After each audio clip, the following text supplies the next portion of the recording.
Welcome everybody to HAL's Hole-in-One Golf.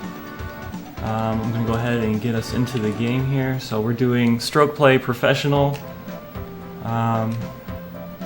We'll talk about what that means here in a little bit. Oh hey, I already messed up my splits. That's awesome. Cold.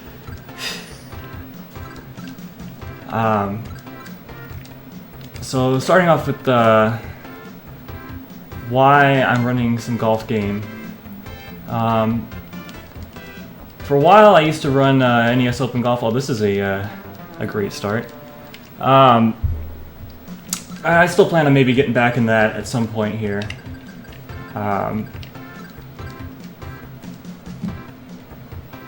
But a while ago I came across streamer Enemy TV, some of y'all might know him, and I can't actually remember if it was on your channel Enemy or if it was maybe on Retro Gaming Live, which is an awesome channel. You guys should check that out too. But caught him playing this game and I thought, hey, this is a really neat golf game. I don't necessarily need to run another golf game, but it seemed like a fun thing to do. Things work out that way sometimes. Yeah. Yeah, this was just a game I loved as a kid, and whenever I remember that it's on my shelf, I like to pull it down every once in a while and just dust it off. And caught me at the right time, and here we are, watching some HAL's Hole-in-One Golf here on SNES Superstars. So there you see that wind is really picking up here. Yeah, and I think I just crushed this one way too Okay. hard. Thanks to the wind. Yeah, so talk a little bit about some of the techniques here. So I kind of just blew through the menus to start with just to get things going, but one of the things that I do is I only select certain clubs.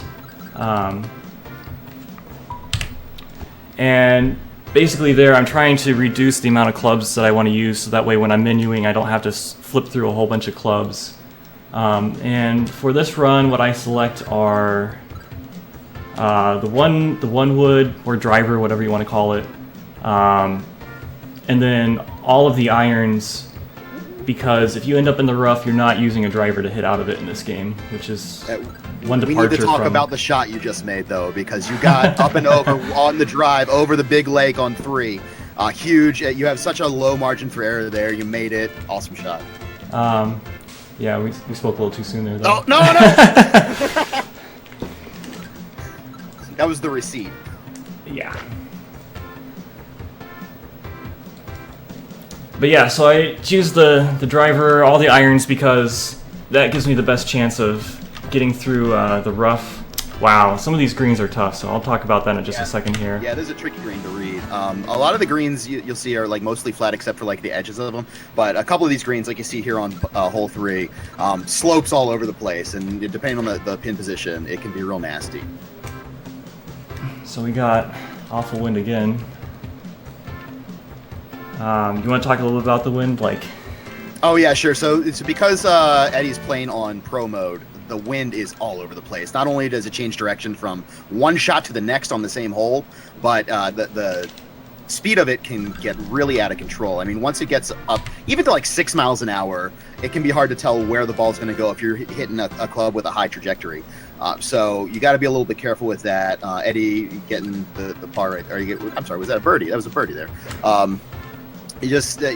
You have to be real careful, and it's really easy to get wrapped up with your speed in this game, pick your club too quickly, just grip it and rip it, and then look up, oh wait, 7 miles an hour, headwind, this is maybe not going to work out the way I want it to.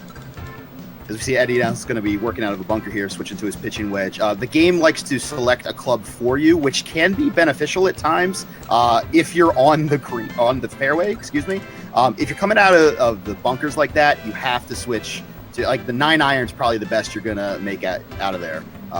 He switches to the pitching wedge there for safety. Doesn't want to play around right here, and gets up and onto the green here, where you see the pin is right at the top of the hill. And oh, so close. Yeah, these greens are really hard to read. just based off of what they look like on the normal screen. You can get maybe a little bit better idea by switching to the map, and it does a little like nice 3D rendering. But even then, it doesn't really tell you about everything that's going on the green. So really, I'd say putting is probably the most brutal part of this run. Right. And just the game in general. You don't have to be speedrunning it. Yeah, the game does give you a lot of interesting tools to try to help you read greens and everything, but we'll certainly not see any of those in this because it takes a couple seconds to actually load them. So it's too much time away for the speedrun here. I swear, bunkers are black holes in this game. They really can be. It's not quite as bad as the black box golf game for the NES, but it definitely has its moments. If you're trending towards the bunker, you tend to find your way into it. Even if it looks like the ball sat right on the lip there, you end up in the bunker there. Let's see, hopefully I can clear the bunker on this hole. Usually you can hit right over it and it's not a problem. Yeah, and you have good wind on this one. Only 1 mile an hour left. That really shouldn't be affecting anything. Goes over no problem. It'd be nice to have good wind because then you actually have a chance at an eagle on this par 5, but I don't think I'm going to get there. I should at least be able to get across the water here. Yeah, that's the critical point here.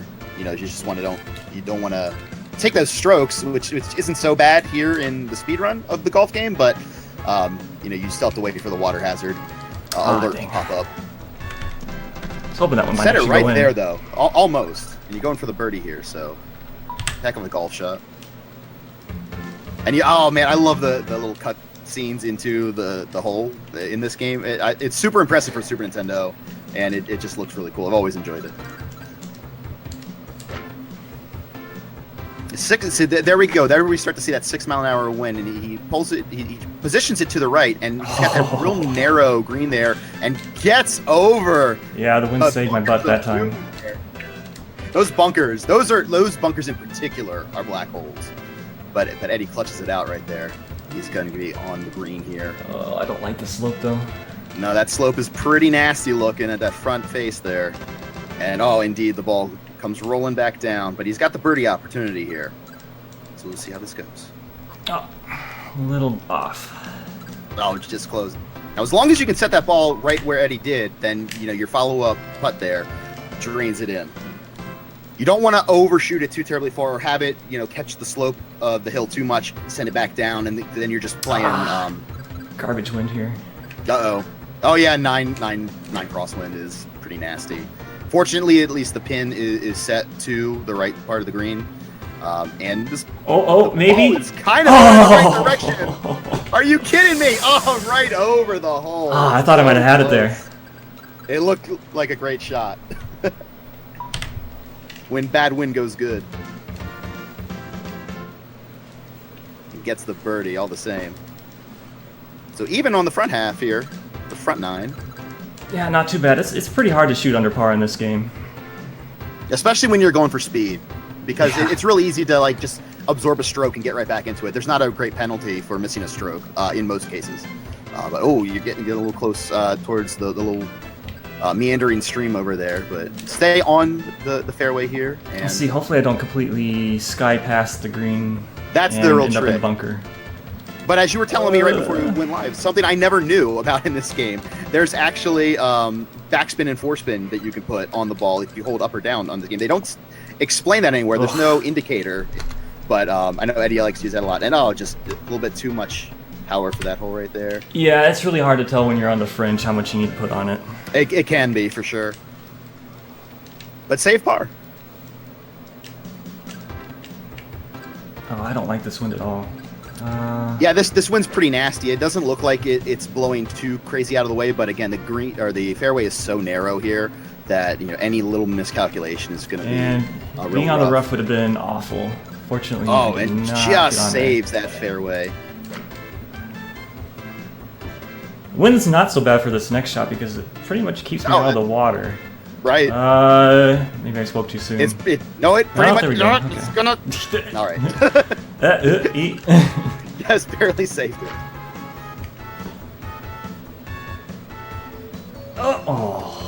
Almost just sunk that one. And again, just in practice, all of Eddie's chips were right on target, or either draining them or getting them real close. And again, you see right there, attacking that hole, no problem. Easy putt. And it's not as easy a putt as it looks, actually, going uphill like that, a little bit off center, but drains it nonetheless. Let's see, where do I want to go? I think I can clear this bunker. I go right at it with this wind. Yeah, sure work. Of course, you know, because it's kind of in between two bunkers to get to the fairway here, you got to be a little bit careful, but no problem. And you get to the wide part of the fairway, so you're set up really well here. Wind decided to pick up even more, so that's fun. Yeah, it's you would think like, oh, it's going in the direction of the hole, so that could work out. And Eddie, man, Eddie's just dropping these shots in with expert precision right here. I mean, countering for the wind and everything. And it has the birdie I hit opportunity. that way too hard. I don't have a very good feel for the slope on this green. Yeah, and this is where it can get a little brutal. Right. There's not really much good indication about where you're supposed to be hitting it here. Yeah, because you can see that the hole is actually on the flat part, but where his ball was on the first and third putts there was kind of like down slope there. So now we're on the... This is probably my best chance for a hole-in-one here. And I think I got a shot here. Let's see. Oh, we got a shot. Mm. A little bit off center. Easy birdie putt here. Yeah. And you see the green's nice and flat for you.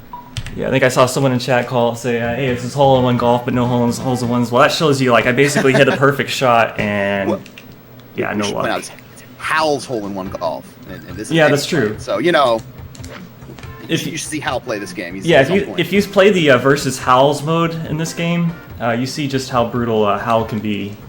Not a good not a nice guy, that HAL person. See, this is a really nasty fairway here. You see, like, this is the one with probably the most crazy slopage in the round.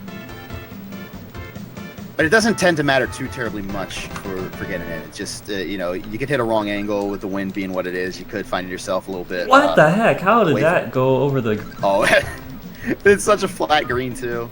Yeah, So close. flat green should be free, but I guess I hit it just a smidge So too just a hard. little hair too much power. We were talking about before we went live here that the power meter at times is more of a suggestion than a rule.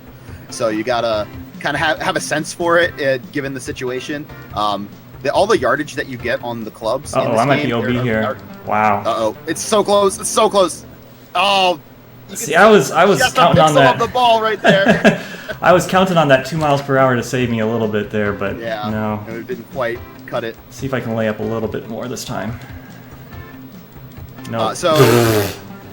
You know, I should have paid attention to the wind because this time I had no wind, and I completely missed that. That's right. All right. This is on the fairway, I promise. There you go. Or in the sand. Hey, you know what? It's not OB. You're fine. Yeah. We'll just go ahead and take our quadruple bogey on this. So right here, Eddie's going to switch to a 9-iron, and it's going to give him a distance that the max club distance that he can hit. But that's under ideal circumstance. That's really off the tee. So right here, he's switching to the driver, and it's giving him a yardage of 260. But even off of the fairway, he's really not going to be able to get 260 here, and nor does he want to at this point because he's only I guess 250 from the hole. These power meters, I swear, they are. Yeah. So you gotta adjust to that as well when you're learning this game. But hey, that's a pretty nice long putt right there. Close it out. So we're going on to hole 16 here. I didn't Par even see. 5, Was that 550 yards. what kind of bogey was that? It went through too quick for me. It might have been a trip. It was a bad You had bogey. you had two OBs. And here I am again counting too much on the wind to help me out, and Well, I mean, and again, you got the triple bunkers of doom right here. Just switching that sand wedge just to get out. You don't want to mess around too terribly much because even if you get the 9-iron going, you're getting barely any distance off of here. But now you're not in the fairway. You can switch back to that driver, let it rip. oh, just almost on the green. That's a good bounce though. Hey, and you avoided the. All right, let's see if the we chip the sand. Not quite enough.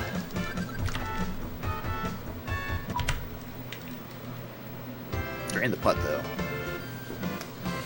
Let's see, 4 over par, so I just need to get 2 eagles here. Easy. Oh, peasy. easy. I mean, you got a par 3 coming up right here, so just get the ace, and then we'll see what's what. Oh, it's the front of the green too. Yeah, the front ones are rough. tough. That's rough. Especially with that bunker right there. Yeah. They know what they're doing when they're designing these holes. It's pro mode, you know? Oh my goodness. Mashing too quick.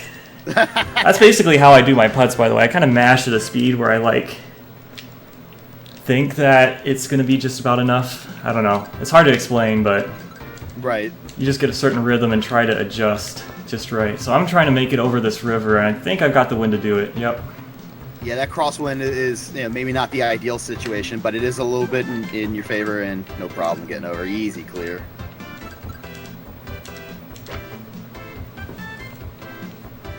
I like this shot. Close on this shot too. Yeah, this is a good looking shot.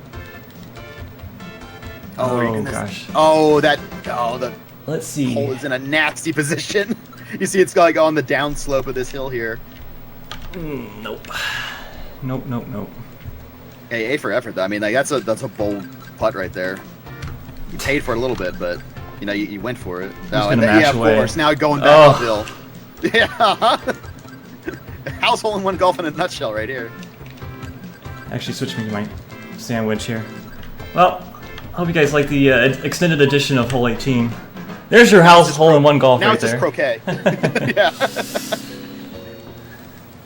Oh, and you cut the 16 though. You just saved the 16. Yeah. Woo, sub 16. That's right. Yeah, we're not gonna look at that scorecard. It's not very good. You're basically the Rory McIlroy of household in one golf. Rory McIlroy. That's a guy who plays golf. I think he would probably get better than what was that, 6, 7, 8 over par. Yeah, no, not quite Jordan Spieth yet at this, but we'll get there. There you go. Anyway, thanks all for the run. Thanks Fiesel for having me on here, and hope you all enjoyed HAL's Open Golf. I swear I got the NES game on my mind. That's right. HAL's Hole-in-One Golf, Hole-in-One Free, Hole-in-One Golf, however you want to call it. And yeah, check out these. Yeah, these are pretty sweet cutscenes, pretty sweet renderings that you don't get to see when you run it. So, no. Yeah. There's so much Mode 7 action in this game, and you skip over all of it in the speedrun. So, check it out sometime. All right, thanks.